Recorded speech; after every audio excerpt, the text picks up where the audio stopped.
The tractor screamed like a dying animal as it lurched to a violent stop, nearly throwing me face first into the steering wheel. 1 second, I was cruising down the north row of my field, humming to myself and sipping lukewarm coffee from my chipped thermos. And the next, I'm choking on dust, cursing at the sky, and staring at the mangled mess of orange fiber optic cable wrapped around my undercarriage like some demon spaghetti. I jumped down and stared at it, heart racing. I hadn't buried anything here. No utility flags, no notices, no signs. Just good old dirt until today. My mind raced between anger and confusion. Who the hell put fiber optic cables in my field without telling me? I tried yanking the cable free, but it wouldn't budge. It was buried deep, professionally buried. That's when I saw the tiny plastic tag hanging from it, marked with a serial number and a corporate logo I didn't recognize. I followed the cable with my eyes as it snaked through my field like a neon orange snake on a mission. That mission, apparently, was to ruin my morning, my equipment, and possibly my sanity. I whipped out my phone and started scrolling through county notices, permits, anything that would justify someone digging through my property. Nada. Not a single alert. No email, no letter, nothing taped to my door. Nothing. Still fuming, I jogged up to my barn office and pulled the footage from my security cameras, which I had installed last year after someone tried to steal my chicken coop. And there it was, 2 unmarked white trucks pulling up at the break of dawn 3 days ago. Guys in reflective vests jumping out like Navy SEALs on a caffeine bender. They didn't knock. They didn't hesitate. They just started digging. Clean, fast, like they knew they weren't supposed to be there. I watched, mouth open, as they tunneled right across my field, laid down spools of cable, and buried them without so much as a raised eyebrow. Of course, I did what any sane landowner would do in 2025. I called my buddy Dale. Dale's the kind of guy who keeps a bug-out bag in his truck and swears the pigeons are government drones, but sometimes he's weirdly useful. He came over with a flashlight, a folding chair, and a bag of beef jerky, sat beside the cable with me, like we were waiting for it to confess something. I bet it's the NSA, he said, chewing thoughtfully. Or the HOA. Honestly, I trust the government more than I trust the HOA. I laughed until he said that. Then I stopped. The HOA. Our local HOA had gotten bolder over the last few years. They'd started managing more than they should easements, trash collection, even the Wi-Fi contract for the neighborhood. It had been creeping closer and closer to my property line like a bad rash. I didn't live under HOA rules. I was outside their jurisdiction, but they never liked that. I was the one unregulated patch of freedom they couldn't control. Could it really be them? As if summoned by my irritation, Brenda, the HOA president in all her clipboard-wielding glory, rolled up in a black SUV like she was on a diplomatic mission.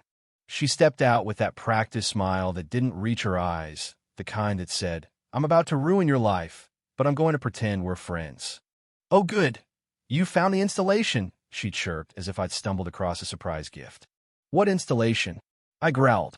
"You mean the one that wrecked my tractor and is trespassing across my land?" "Well, technically, it's a community project," she said, flipping through her notes. "We voted on expanding high-speed internet. It's for the greater good. You voted." I blinked. "Brenda, this is my field. I own this land. You don't get to vote on my property." She waved her hand like I was being dramatic. "You weren't using it. It's a field. It's not a spare bedroom. It's not up for grabs just because it's out open space." Brenda's eyes narrowed. "Let's be reasonable here. You're the only property the line could pass through to reach the main road. We assumed you'd be fine with it. It's not like we built a house on it. I'm about to build a lawsuit on it." She smirked. "If you want to get legal, you'll find this was all done above board." But I knew a bluff when I heard one.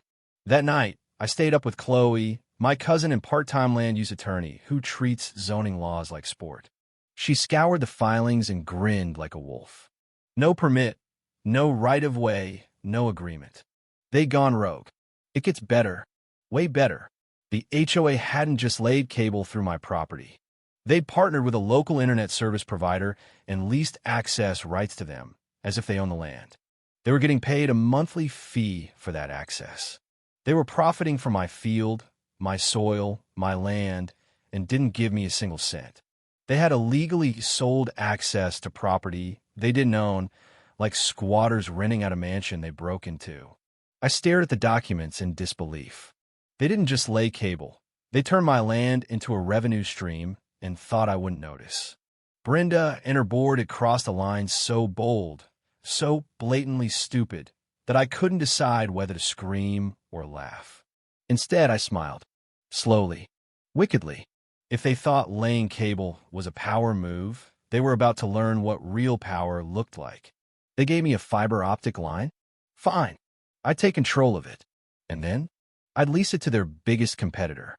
This wasn't war yet, but it was about to be. The next morning, I walked out to the field with a new attitude and a thermos full of fresh coffee, this time stronger, darker, and ready for war. The orange cable lay under the dirt like a vein of arrogance.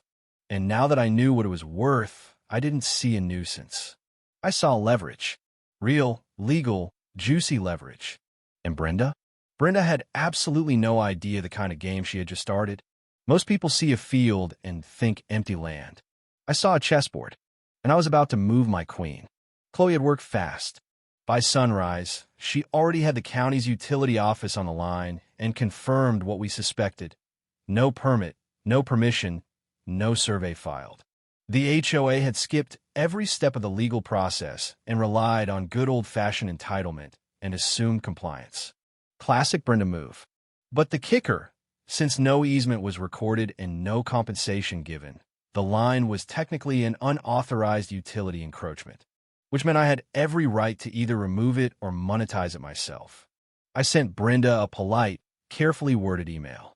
Said I was open to working together and willing to resolve the misunderstanding peacefully. I offered to hear her side before escalating things. That was bait, and she swallowed it faster than an HOA board member in an open bar. She replied within the hour, practically congratulating herself for convincing me. She even attached an email thread with the ISP detailing their deal.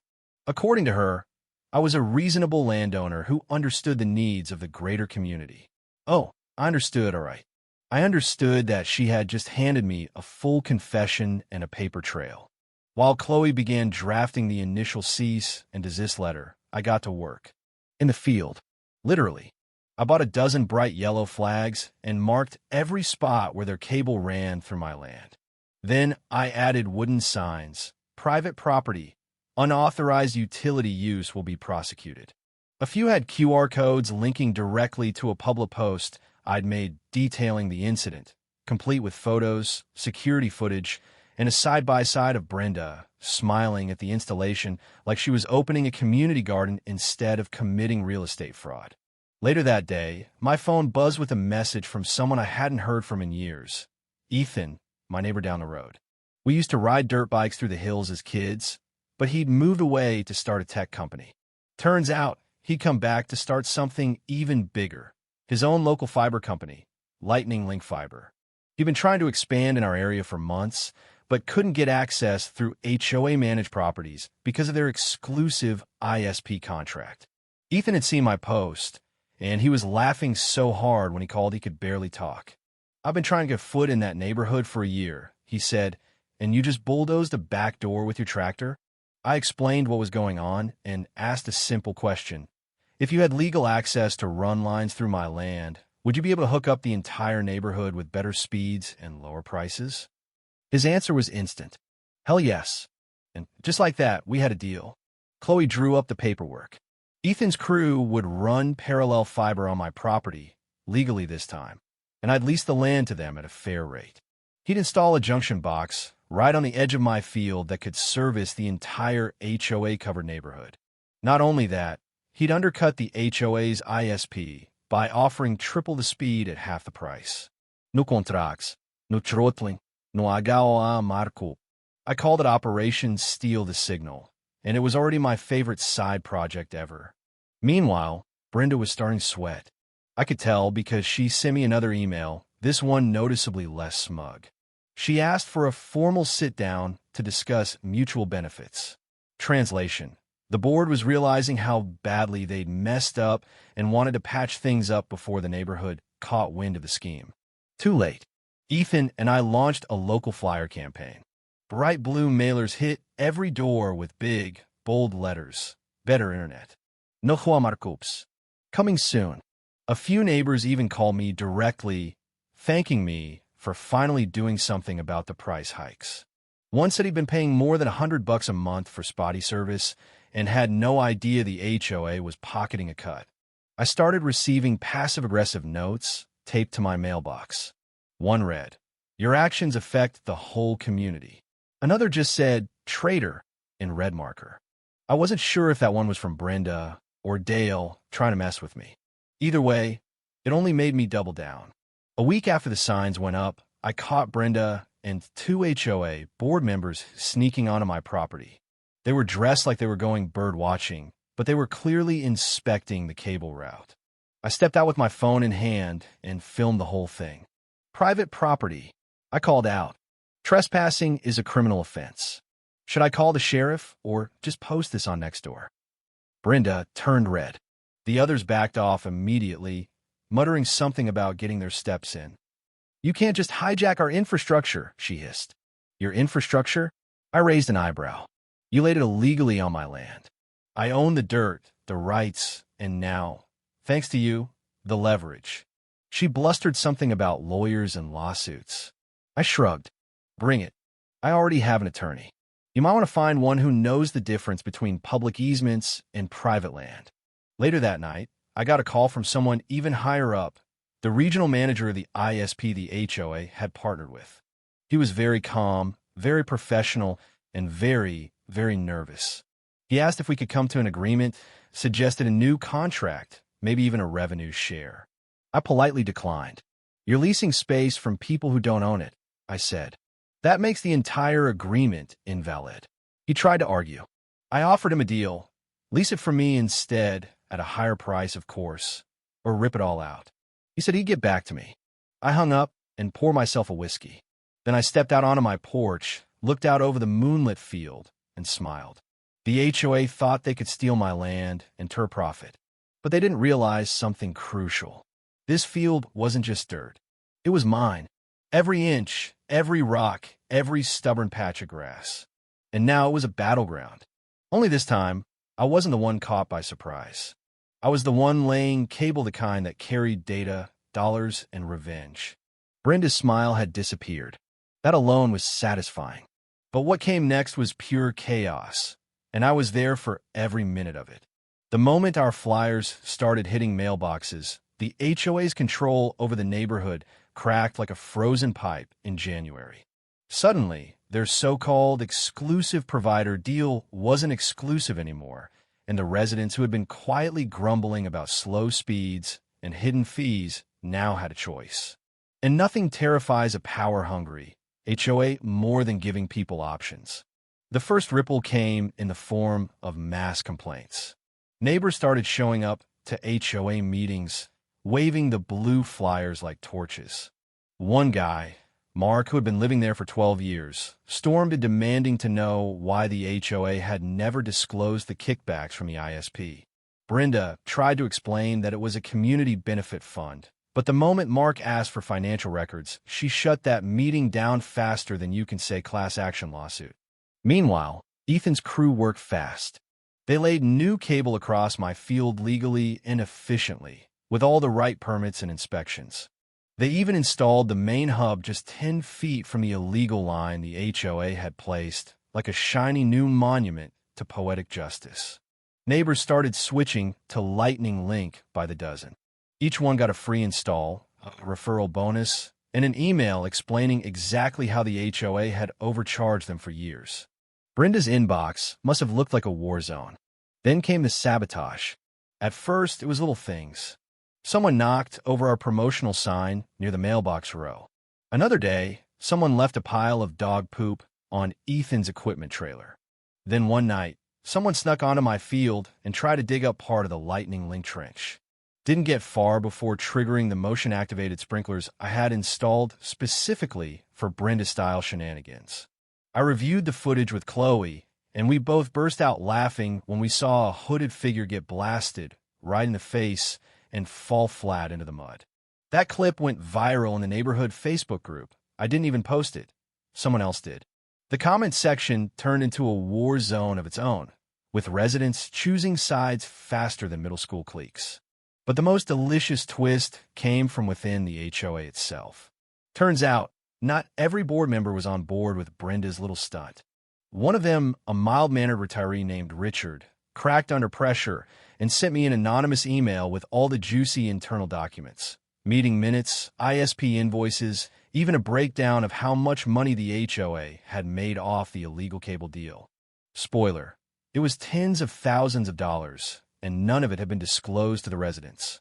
I knew exactly what to do with that information. I made a website. Nothing fancy, just a clean layout titled Brendagate, the Fiber Scandal. I uploaded every document, photo, and video I had, including a timeline and annotated maps of my land. It was factual, it was damning, and it went viral in under 24 hours. Residents were furious. Some wanted refunds. Others wanted Brenda fired. A few wanted to string her up in the community gazebo with fiber optic cables. By the time the next HOA meeting rolled around, it looked more like a protest rally. Brenda tried to maintain control, but she looked like a substitute teacher on the last day of school. People were shouting. Richard resigned on the spot. Another board member followed. Brenda slammed her gavel so hard it broke, then stormed out mid-meeting to the sound of sarcastic applause. But the drama wasn't over. A few days later, a black SUV pulled into my driveway, and out stepped two men in suits. I thought maybe Brenda had finally sent backup, but these guys were from the ISP, the original one the HOA had leased to. They weren't hostile, but they weren't exactly friendly either. They introduced themselves and asked if we could talk. I invited them into the barn office and poured them coffee that I deliberately made too strong. They got straight to the point. Their company was concerned. Their equipment was now sitting on unauthorized land.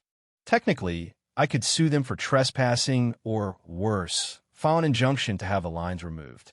That would kill service for 100 households and create a PR nightmare. I nodded, pretending to consider their plight. Then I laid out my offer. I'd allow their lines to stay temporarily, under the condition that they terminate their contract with the HOA, acknowledge their mistake, and renegotiate access rights directly with me. And the new rate? Let's just say it included enough zeros to pay for a new tractor, some land improvements, and a generous inconvenience fee. They tried to lowball me. I reminded them I had every legal right to cut the line tomorrow if I wanted. And just to drive the point home, I walked them out to the field, pointed at the illegal splice box, and said, "That thing? One shovel in 20 minutes, it's gone."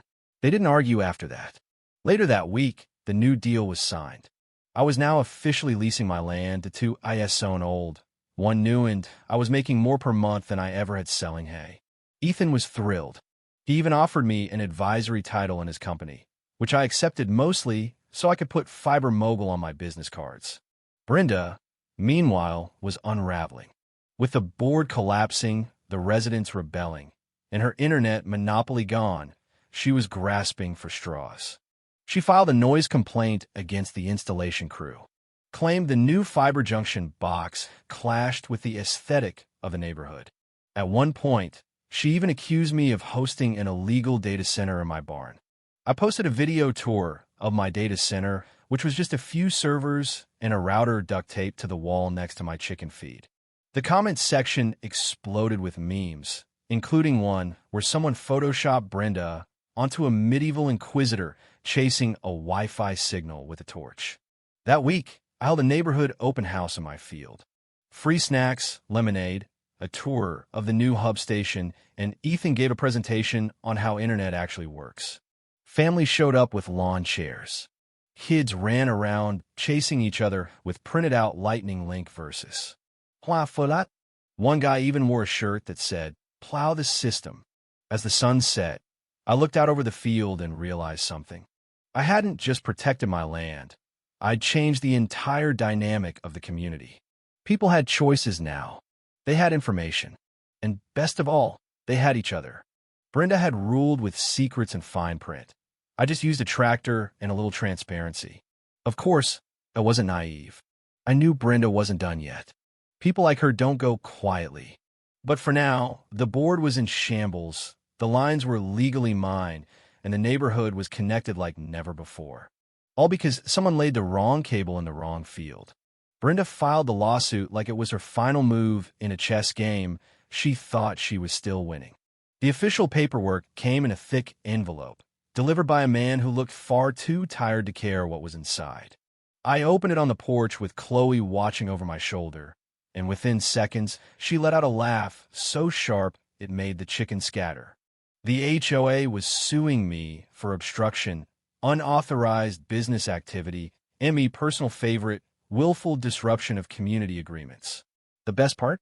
They listed my field as common access land, like they could just declare it theirs by typing it into a Word doc. Chloe poured herself a celebratory lemonade and got to work. She prepped the countersuit like it was a holiday project.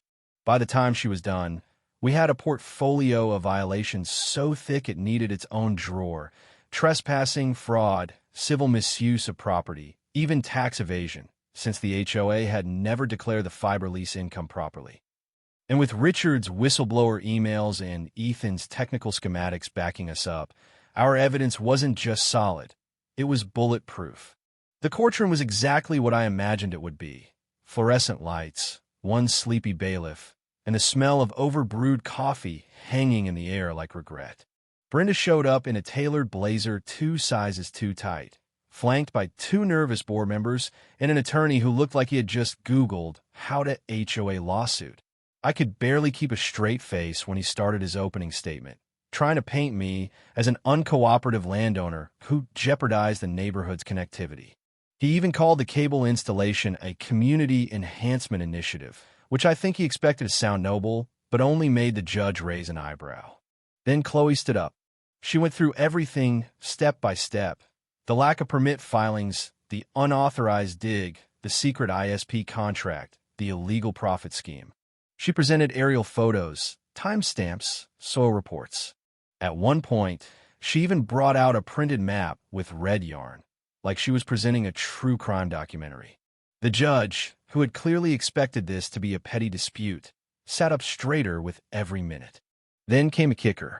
We played the video footage of the HOA crew laying the cables in the early morning hours, cutting across my field like burglars in reflective vests. We showed the email where Brenda admitted to the installation and discussed profits from the ISP.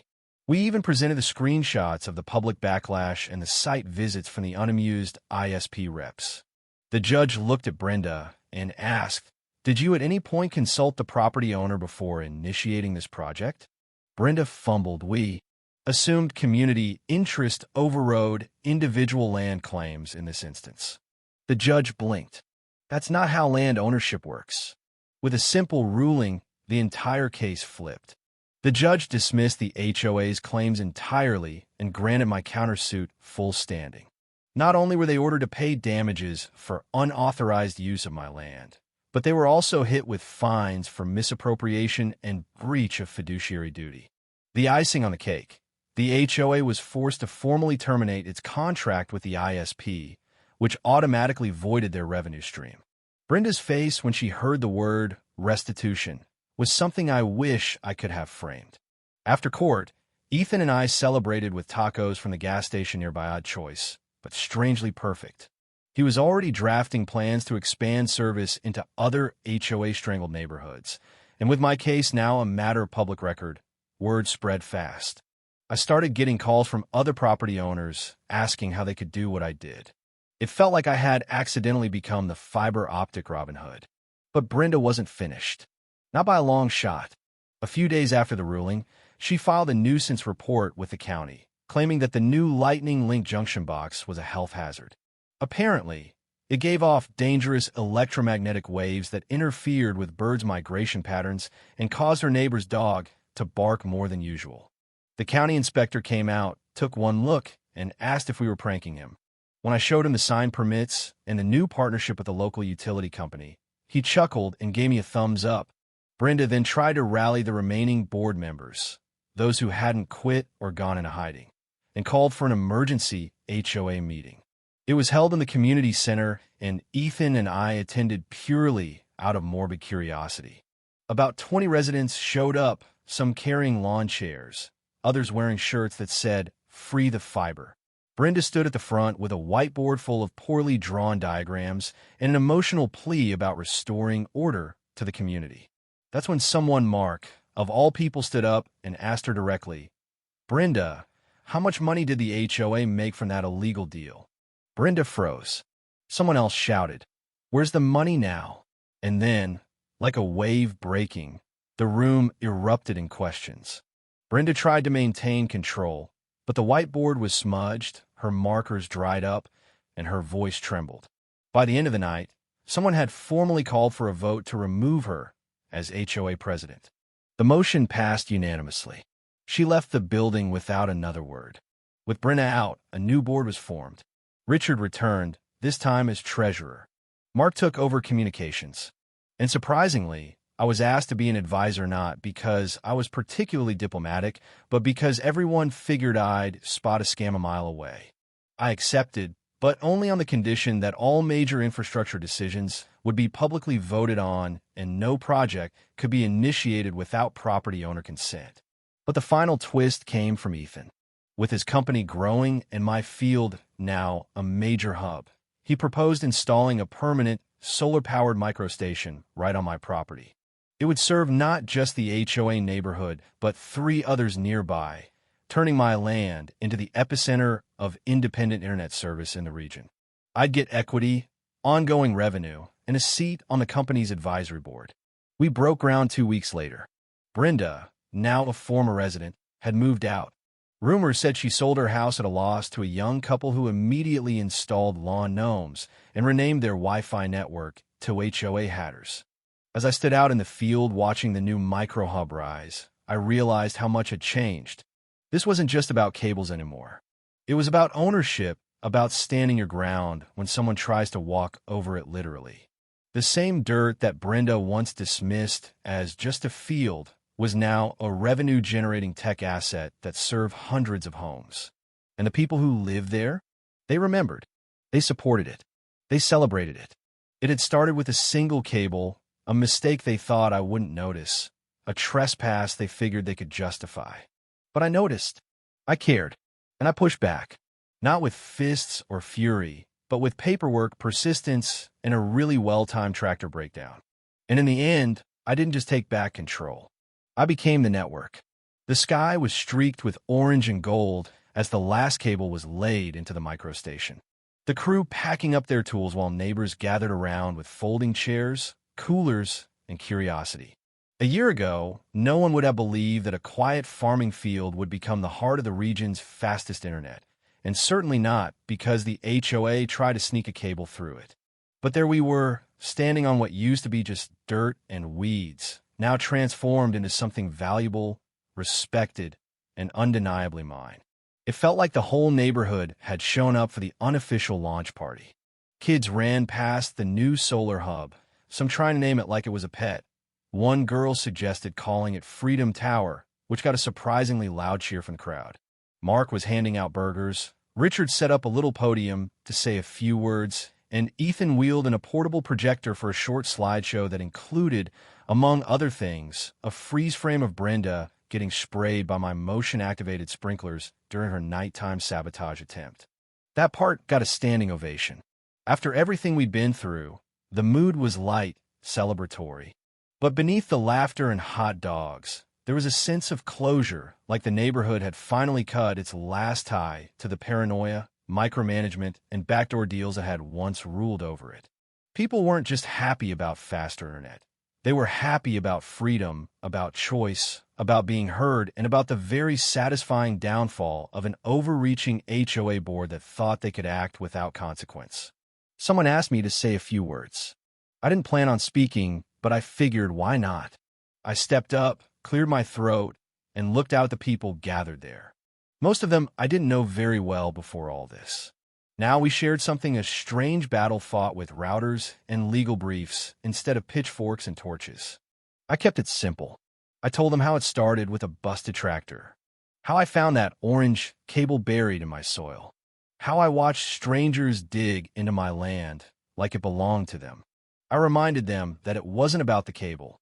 It was about the principle, about someone assuming they had the right to make decisions on my behalf, about my property without ever asking, and how when people try to take without asking, when they profit off of what doesn't belong to them, someone has to stand up and say, "Not this time."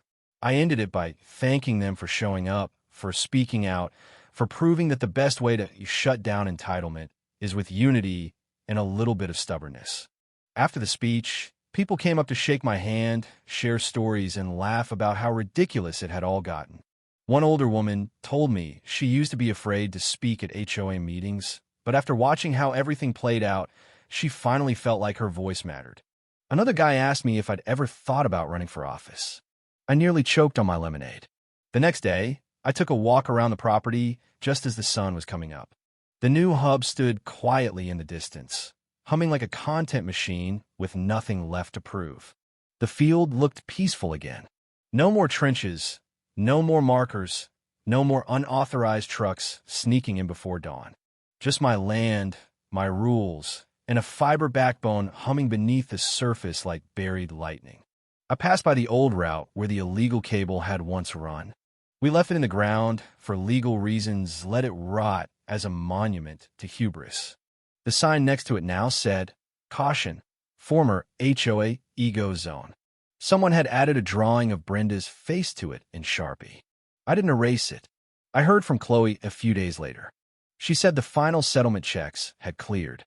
The HOA had paid out the court-ordered damages, though it took liquidating some of their emergency fund and canceling a handful of pet projects that apparently included a marble fountain for the clubhouse. Brenda, unsurprisingly, had vanished. Word was she moved across town and tried to join another HOA, but after someone forwarded them a link to the Brendagate site, her application mysteriously got delayed indefinitely. Her old house sold to a young couple who installed a skate ramp in the driveway and a massive inflatable flamingo in the front yard. The new Wi-Fi network name was Cable Crisis Avoided. I sent them a welcome basket. Ethan's business exploded, with our victory as a flagship story. Lightning Link began partnering with other landowners, bypassing greedy HOAs and corporate monopolies all across the state. They even offered me a formal advisory role along with a generous slice of ownership. I turned my barn office into a half-time operations hub, half-time storage unit for a local kids' science project. The fiber-powered chicken cam was a huge hit. People started calling me the cable cowboy, which was ridiculous but also secretly awesome. I leaned into it more than I should have. Chloe sent me a belt buckle with a little router on it. I wore it to the next neighborhood block party. There was a deeper lesson under all of it, one that stuck with me. Entitlement comes in many forms. Sometimes it wears a business suit, and sometimes it carries a clipboard. Sometimes it shows up at your doorstep with polite words and a smile. But it always has the same signature. It takes without asking, and it assumes you won't fight back. But when you dial in, you call out and shine a light on it, it shrinks fast. And once people see it for what it is, they don't forget. They rally. They take their power back. The field is quieter now. No more drama, no more battles. Just the soft hum of wind through the grass and the invisible pulse of data moving through lines I own on land I fought for. Every time I walk past that micro station, I think about how close they came to getting away with it, how a single oversight, a single missed opportunity to speak up would have let them win. But they didn't, because I said no, because I stood my ground, and because someone tried to bury their greed in my dirt and forgot I was still the one holding the shovel.